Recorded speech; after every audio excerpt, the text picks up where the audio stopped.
मध्य प्रदेश की राजधानी भोपाल से बीके हिंदुस्तानी यूट्यूबर नेशनल मीडिया फाउंडेशन नई दिल्ली, समूह पत्रकारिता परिषद नई दिल्ली आज महानर्मदा के दक्षिण तट में पहुँचे, जहाँ पर ग्रामीण क्षेत्र के लोग इसलिए खुश हैं चूँकि हर गांव में हर व्यवस्थाएं हैं। जैसे ग्राम पंचायत बाबरी में 2-3 चक्कियां हैं जहां पर गेहूं को पीसा जाता है, दलिया बनाया जाता है और भी कई पीसने के कार्यक्रम किए जाते हैं। इसी प्रकार गांव के ही पास में एक पेट्रोल पंप का संचालन हो रहा है, किन्हीं कारणों से वह अव्यवस्थित है। मशीनें ग्राम पंचायत बाबरी में, चाहे वो गेहूं काटने की हो, चाहे मूंग काटने की हो, चाहे रेत भरने की हो, चाहे लेबल करने की हो, सभी प्रकार के साधन इस समय ग्राम पंचायत बाबरी में मौजूद हैं। जो गांव के संपन्न लोग हैं, उन्होंने किसानी की आवश्यकता की पूर्ति के लिए और उनकी खुद की पूर्ति के लिए मशीनों को ज़्यादा से ज़्यादा बढ़ाया है और नई तकनीक की मशीनों को लेकर आए। ग्राम पंचायत बाबरी, जो कि यदुवंशियों का गांव है और बहुत बड़ा गांव है, पूरे मध्य प्रदेश में ही नहीं पूरे देश में सबसे बड़ा गांव यदि यदुवंशियों का है तो वो ग्राम पंचायत बाबरी।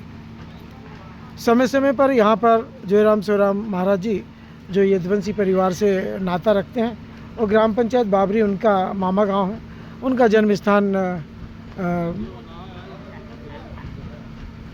जन्म स्थान मिसरोद है। ये इस समय पटेल साहब आए हुए हैं और पटेल साहब अल नीनो के बारे में कुछ जानकारी देंगे कि इनकी बोनी हो। क्यों पटेल साहब, बोनी हो गई है? पटेल साहब ने बोनी कर दी। साधन क्या पानी का? साहब ये ऊपर वालों के भरोसे, और ऊपर वालों ने कह दिया है कि इस बार हम आपको सीमित जल ही दे पाएंगे। तो बोरिंग नहीं है तुम्हारे यहाँ? तो ऊपर वाले ने तो मना कर दिया ना। नहीं, मना कर दिया उसको। अरे तो मैं वही तो पूछ रहा हूँ, तो बोले ऊपर वाले के भरोसे हैं करके। चलिए, माँ नर्मदा की कृपा है कि इस गांव में 80% लोगों के यहाँ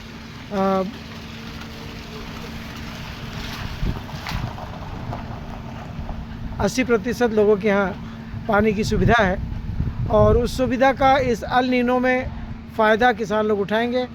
और उम्मीद है कि भुट्टे की फसल, मतलब मक्के की फसल, तिल्ली की फसल और चाई, ये चाई को क्या बोलते हैं? चाईज बोलते हैं।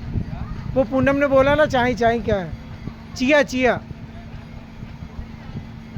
की जो बोनी की गई है, सभी अच्छी तरह से पैदा होंगे।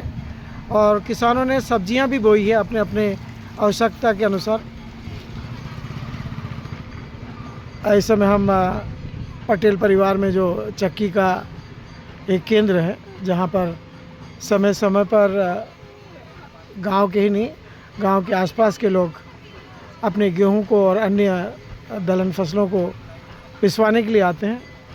और आज भी वे टीन शेड में ही इस व्यापार को डेवलप कर रहे हैं। आने वाले समय में उम्मीद है कि अब ये पक्का स्थायी अपना संस्थान बनाएंगे। इन्हीं उम्मीदों के साथ मैं वरिष्ठ पत्रकार बीके हिंदुस्तानी।